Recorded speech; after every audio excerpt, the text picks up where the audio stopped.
This mini lecture is one of the first lectures for engineering mechanics, part one, which is statics. So here we're going to talk about force vectors, specifically look at scalars and vectors, and then we're going to look at vector operations, and then move to addition of a system of coplanar forces.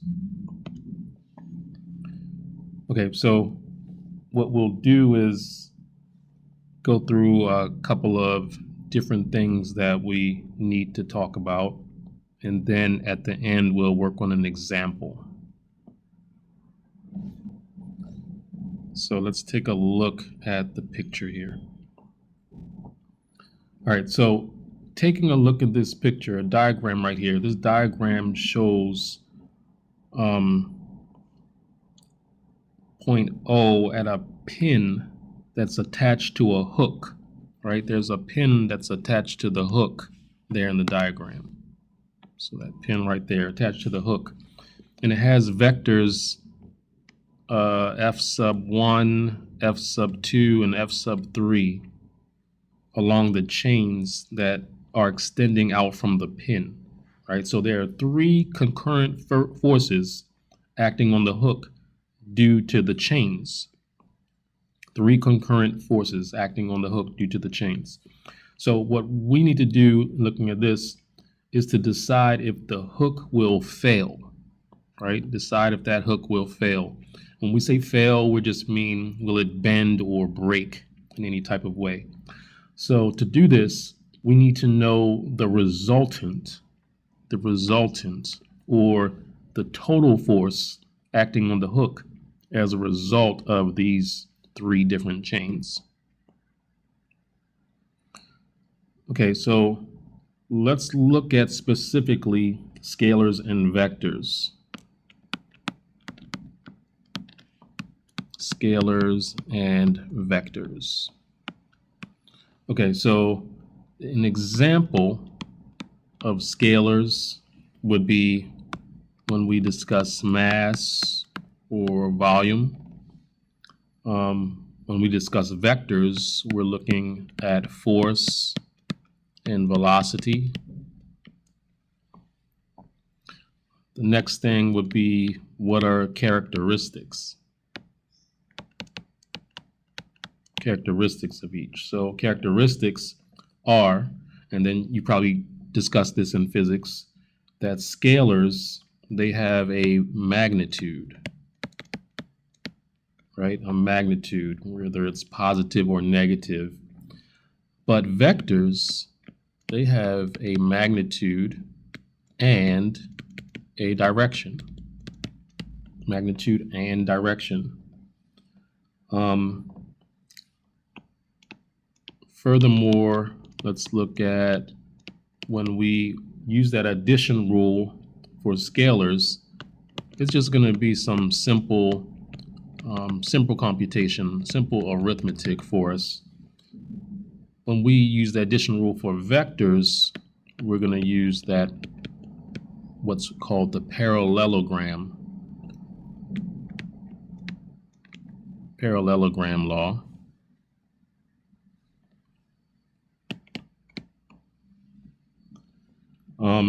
And then usually there's some type of special notation when we see these things written. Some type of special notation.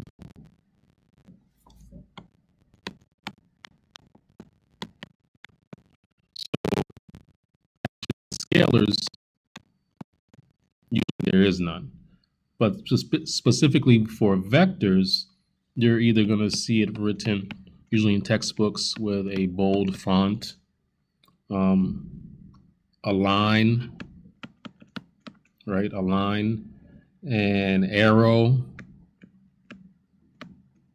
above that letter for the vector, or even a caret symbol above it. So usually in a lot of textbooks, you'll see that bold, maybe in italics, or even in a certain color.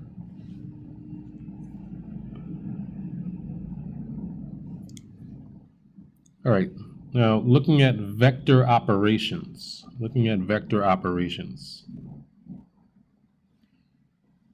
So specifically, we're saying let's focus on our scalar multiplication and division.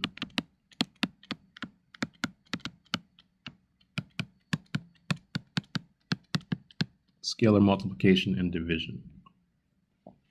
So I'm going to give the drawings first. That's A, we'll call that 2A. We'll call that one negative A, and that's negative 0.5A. All right, so scalar multiplication and division. So we're showing right here what I drew were 4 vectors with equal positive slopes, right? They all have equal positive slopes. So for each vector, we list the magnitude, direction, and the length relative to the length of A, right? So magnitude, direction, relative length of A upright equal to length of A. So we see on the first one we have A, right? The second one is 2A. It looks like it's just doubled, which it is. The next one is negative A, so it's going in that other direction opposite of A. And then negative 0.5A looks to be like half of the negative A that it's next to, right? So everything, looking at it, you can tell that everything is relative based upon that first one, A. 2A is just upright twice of A. Negative A is down left equal to the length of A, but the negative 0.5A is down left half the length of A.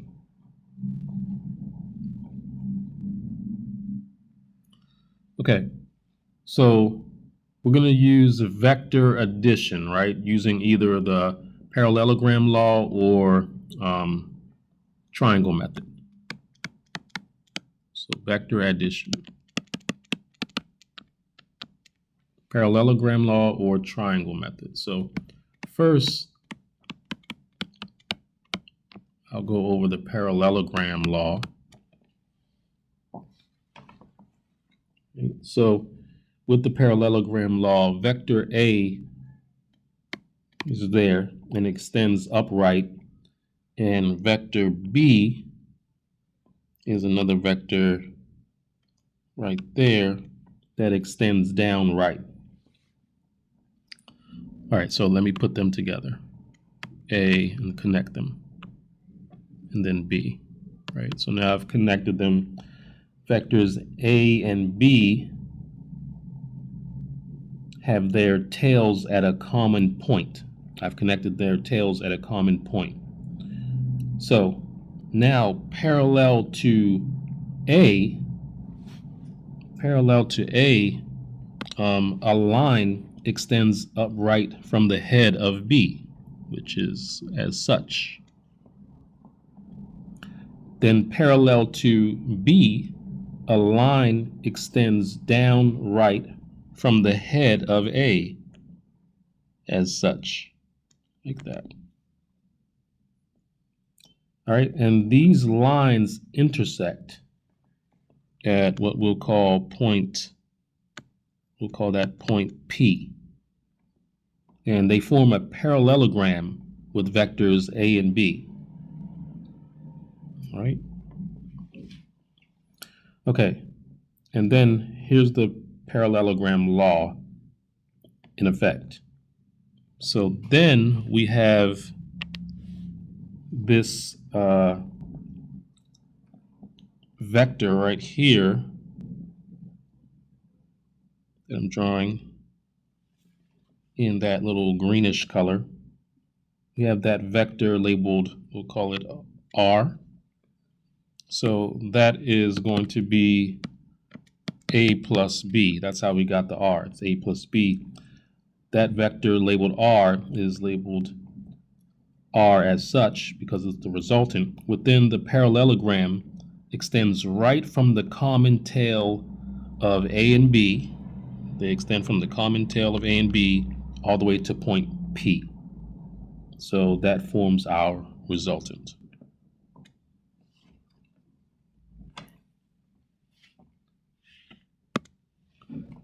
Okay, so that was the parallelogram law. Next, I want to do the triangle method. The triangle method. And the triangle method is always what we call tip to tail. All right, so here we have A again, and then we have B somewhere like that. So then I'm going to redraw it. A, right? Vector A is upright, vector B extends downright. But then the triangle rule says, okay, vector B extends downright from the head of vector A. So now it goes down like that. That's vector B extends downright from the head of vector A.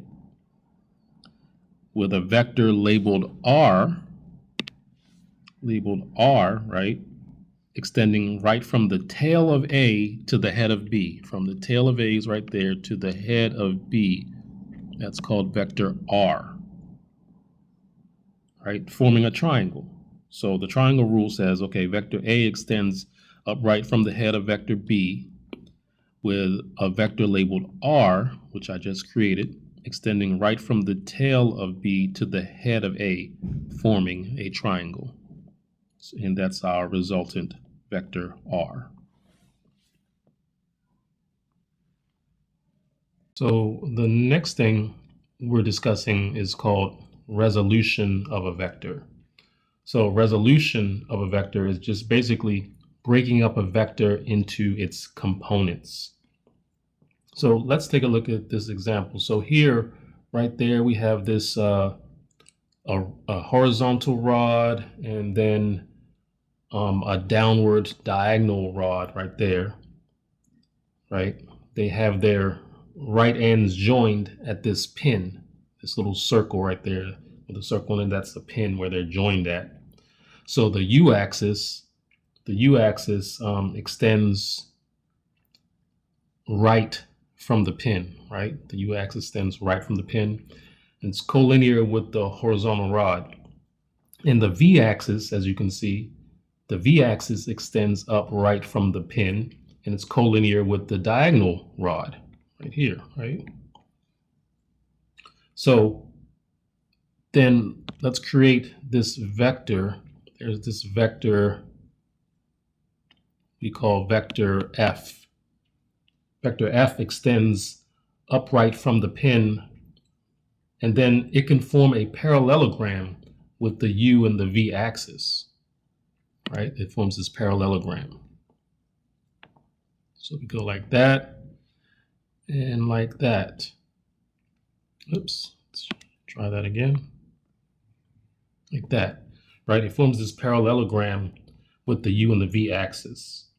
So now I'm going to create vector f sub u right there, right? That vector, put an arrow on it. That extends right along the u-axis from the pin, and vector f sub v right there, put an arrow on it. That extends upright along the v-axis from the pin, and again, it's forming a parallelogram with the head of f, the head of f. So vector f sub v extends upright from the head of rightward vector f sub u, with vector f from the tail of f sub u to the head of f sub v, right? Forming we can say forming a triangle. So I just said it in words, but I'll write it out in a diagram. So here's what we have, right? and then I'll create what we have. I'm just pulling it out from the original drawing right there. So we have f sub u, and then f sub v. So again, right there, I just demonstrated vector f sub v extends upright from the head of rightward vector f sub u, with vector f from the tail of f sub u to the head of f sub v, and all forming a triangle. So it's kind of like using the parallelogram law in reverse, kind of like using it in reverse. So here's the next diagram.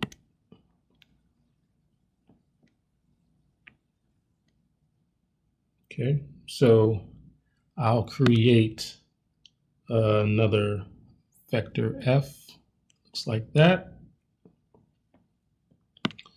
I'll designate this right here as f sub y, and this is f sub x.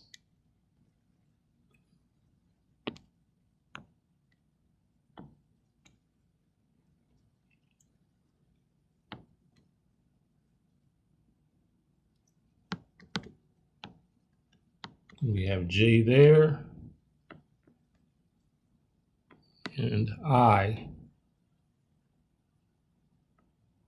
right there. All right, and this is going along the x-axis, and that's the y-axis. So we resolve vectors into components using the x and y axis coordinate system. So each component of the vector is shown as a magnitude and a direction. A magnitude and direction. This is each component of the vector. The directions are based on the x and y axes. So we use the unit vectors. We use the unit vectors I and j to designate the x and y axes.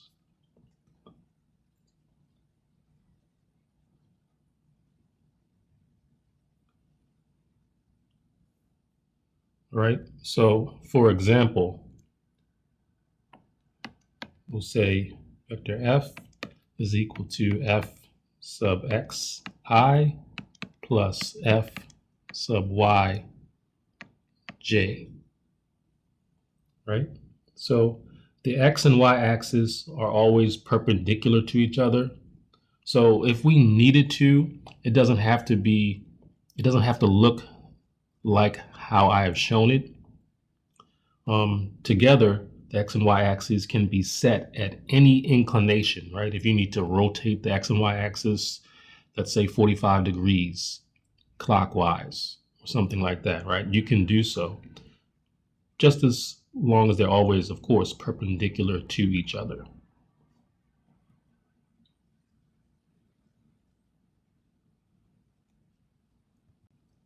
So here we're discussing the addition of several vectors. Okay, so first, step one is to resolve each force into its components, right? Resolve each force into its components. So the graph to the left shows vector f sub 1 extending up to the right, vector f sub 2 extending up to the left, and vector f sub 3 extending down to the right. And then to the right, the graph to the right, the picture to the right shows components of the three vectors. So f sub 1 has a horizontal component of f sub 1x and a vertical component of f sub 1y, right? F sub 2 has components f sub 2x and f sub 2y, and f sub 3 has components of f sub 3x and f sub 3y.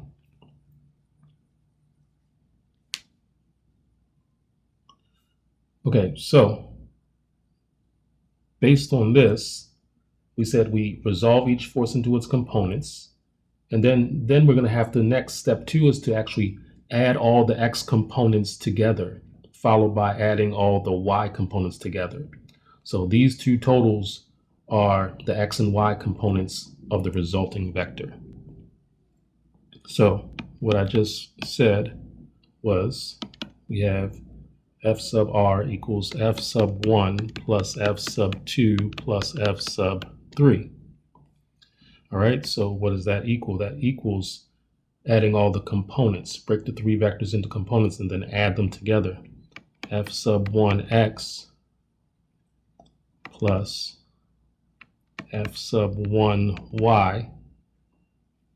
So I'm sorry, I should add in there the unit vectors. F sub 1x, and this is I, right? Oops, sorry. This is I plus f sub 1 y, and this is j, minus f sub 2x I, right? It's minus because it's going in the negative direction, plus f sub 2 y j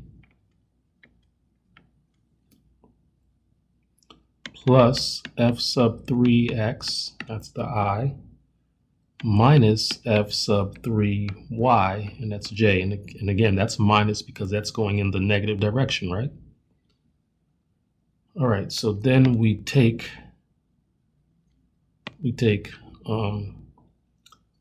all of the i's, all of the I unit vector i's, right, and put them together. So I can take f sub 1x minus f sub 2x plus f sub 3x, those are my i's, plus f sub 1 y plus f sub 2 y minus f sub 3 y, and those are my j's. Okay.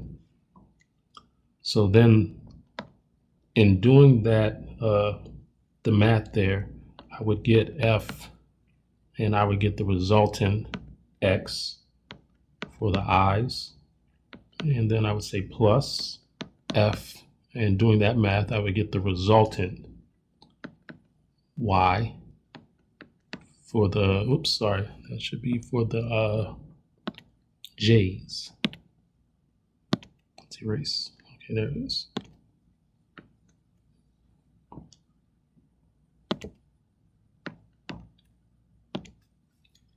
Right. So the last step was to just find the magnitude and the angle of the resultant. The magnitude and the angle of the resultant. So we found, we added all the components together, x and y components, but now we need to find the magnitude and angle of the resultant. So let's take a look. You can represent a 2D vector with a magnitude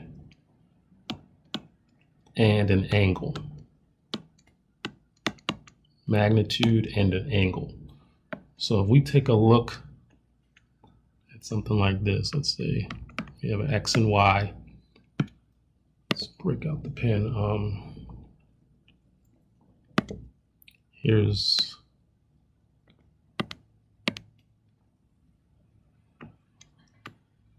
we'll call that f, resultant y, resultant x. All right, so we have this going out like that, f sub r.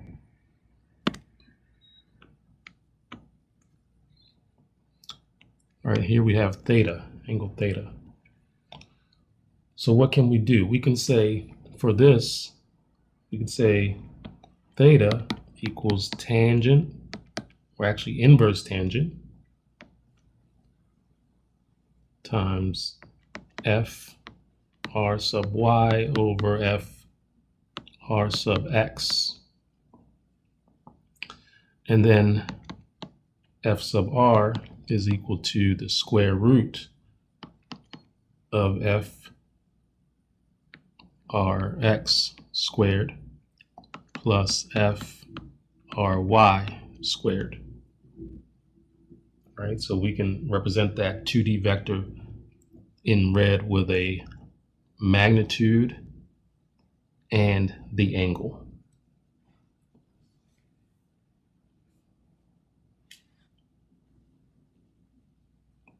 Okay, so now that takes us to this first example, right? So we're given 3 concurrent forces, let's say acting on a tent post. That's a tent post somewhere outdoors in the woods. So we have 3 concurrent forces acting on a tent post. So what are we going to find? We're asked to find the magnitude and angle of the resultant. Find the magnitude and angle of the resultant. All right, here's our plan. So first, we're going to resolve the forces into their XY components. Then we're going to add the respective components to get the resultant vector. And then lastly, we'll find the magnitude and angle from the resultant components.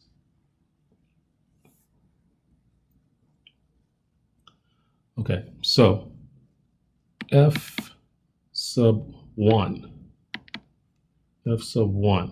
that's going to give us 0 I, right, plus 300 J, right? You see that? And this is measured in newtons. 0 I, it's not going in the x direction, but 300 J. Look at F sub 2. F sub 2 is, looks like negative 450 cosine 45 I plus 450 sine 45 J. And this is in newtons. All right, so do a little math here. What do you get? Try to do that math inside of the braces. You should get negative 318.2 I plus 318.2 J newtons.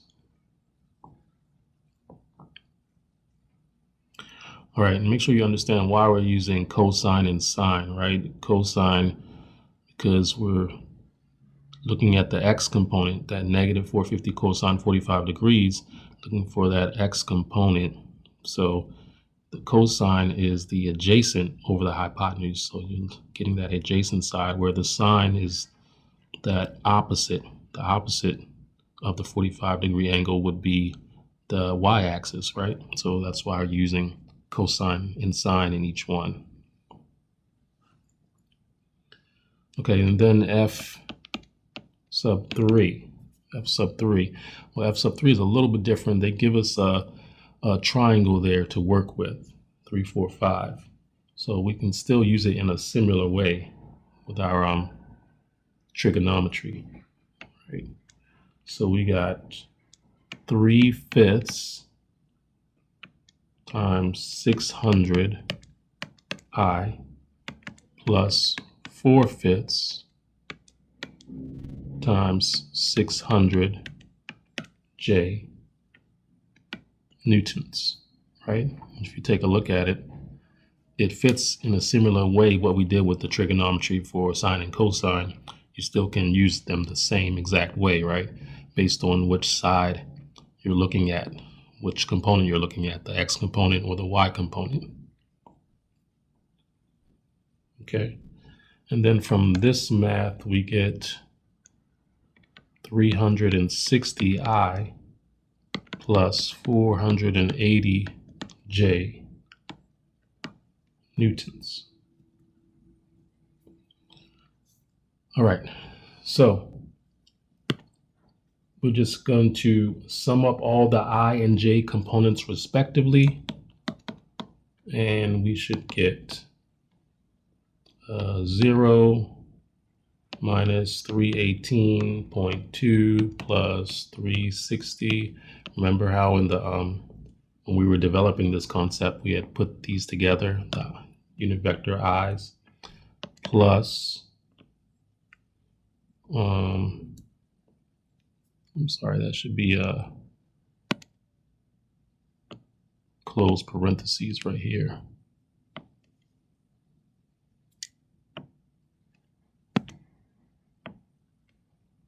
Okay, that should be close parentheses, plus the 300 plus 318.2 plus 480, and this was the J unit vector, and these were all in newtons. All right, and then do the math there. You should get 41.80 I plus 1098 J newtons. Okay, so now using the magnitude and direction.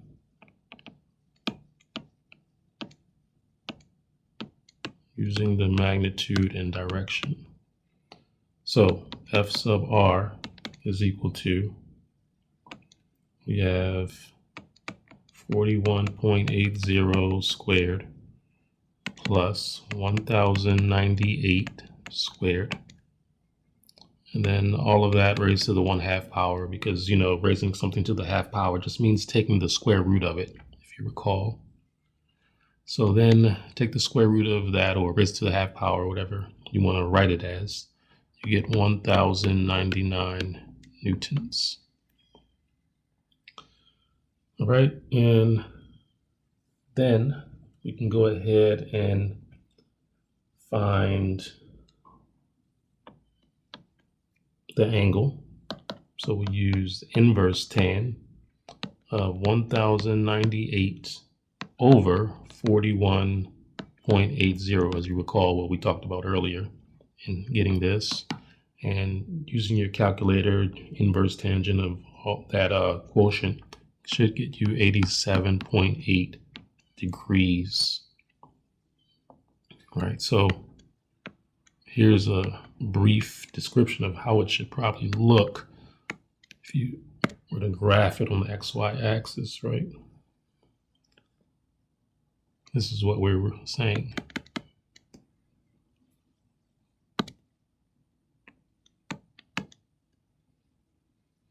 All right, so 1099 newtons and 87.8 degrees. Okay, so this ends this mini lecture.